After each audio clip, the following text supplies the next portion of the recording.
tahun 2006 setelah melalui rangkaian proses penyelidikan dan penyidikan serta rangkaian ekspos bersama tim penyidik. Kita penyidiknya ada di sini sama Pak S, kemudian Pak D dan juga Pak A.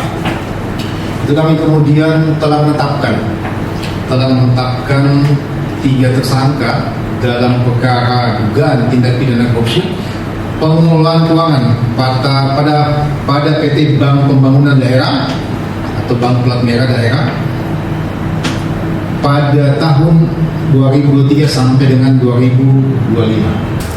MZL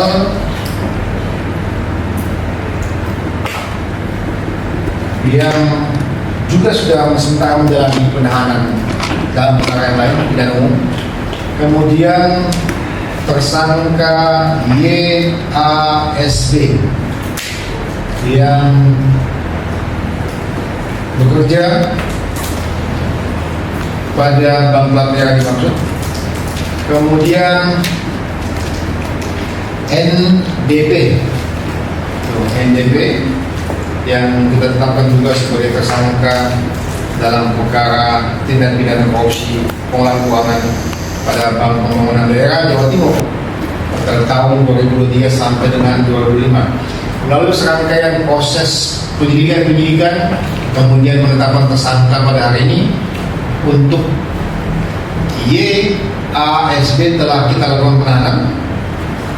Kami telah lakukan penahanan dan juga kepada NDP kita lakukan penahanan di rumah tahanan negara Kabupaten Jember. Tadi itu 20 hari mulai tanggal 22 Juni 2026 sampai dengan tanggal 10 Agustus 2006.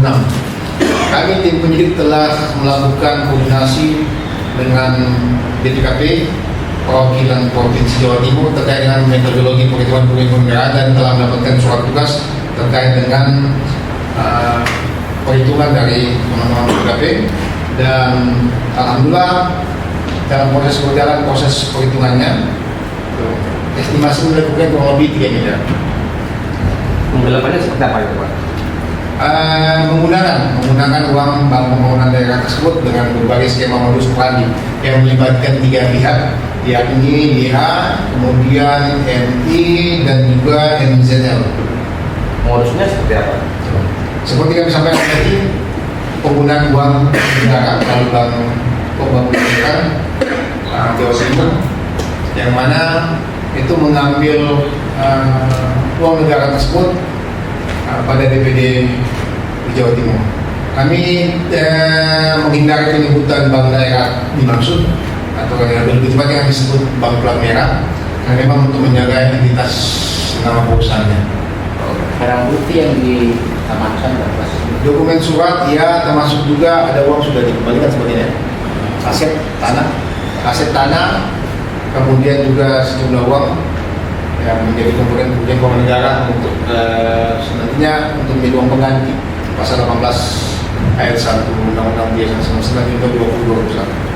Apakah ada kemudian ada tersangka lain selain 3 orang?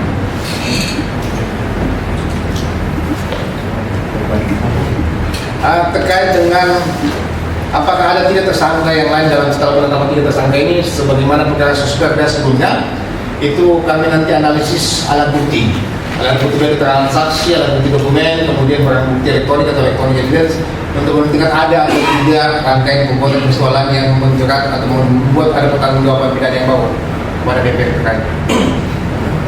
Kalau di suspek kan disebutkan dalam putusan. Setelah kita juga masukkan dalam fakta persidangan di konsideransi pertimbangan tuntutan, kemudian di putusan juga sudah. Ini uang itu dipakai apa Pak yang dikorupsi itu Pak? Foya atau apa? Ya, untuk kepentingan pribadi dari 3 tersangka ini. Ada aliran uangnya juga telah kami proses. Nanti dari kami coba lihat apakah aliran uang tersebut ada mensreanya itu seperti apa, atau fasilitasi mensreanya untuk mengurai apakah ada pertanggungjawaban pihak lain. Apakah sudah dibelikan mobil, rumah atau apa? Aset sementara dalam penelusuran. Apakah kemudian uang tersebut sudah menjadi aset dalam bentuk rumah, mobil dan sebagainya, itu melalui tim aset tracing yang telah kami lakukan. Jadi kalau hubungan dari ketiga tersangka ini Sama satu kantor di Kalisan. atasan dan bawahan. Ya. Ada pemilihannya, ada tellernya, ada bagian security-nya.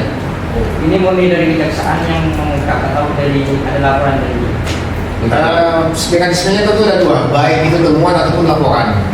Kalau temuan berarti bisa itu dari intelijen, kemudian bank data, kemudian ada juga dari laporan. Yang jelas ini bahwasannya ini proses berjalan dari proses penyelidikan. Kemudian ditindaklanjuti oleh teman-teman Intel dan Khusus, kemudian dilakukan pemeriksaan oleh penyidik, kemudian berproses sampai dengan penetapan tersangka. Satu tersangka yang ini tadi kan hanya 2 ya Pak? Tiga tersangka, 2 ditahan, satunya sudah ditahan dalam perkara yang lain. Ah ya, di perkara yang lain. Ya, pembakaran. Pembakaran berarti security ini ya. Ya, seperti itu. Oh, jadi pembakar itu kesengajaan berarti? Iya, dia bakar dokumen. Oh, Dia bakar dokumen untuk menghilangkan bukti-bukti tadi.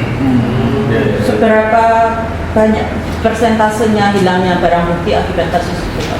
Yang jelas kami teman-teman penyidik itu, ketua penyidik Pak Suyari itu sudah melakukan elaborasi data, mengumpulkan sejumlah barang bukti dan alhamdulillah walaupun ada pembakaran itu tidak mengurangi esensi pembuktian yang kami lakukan.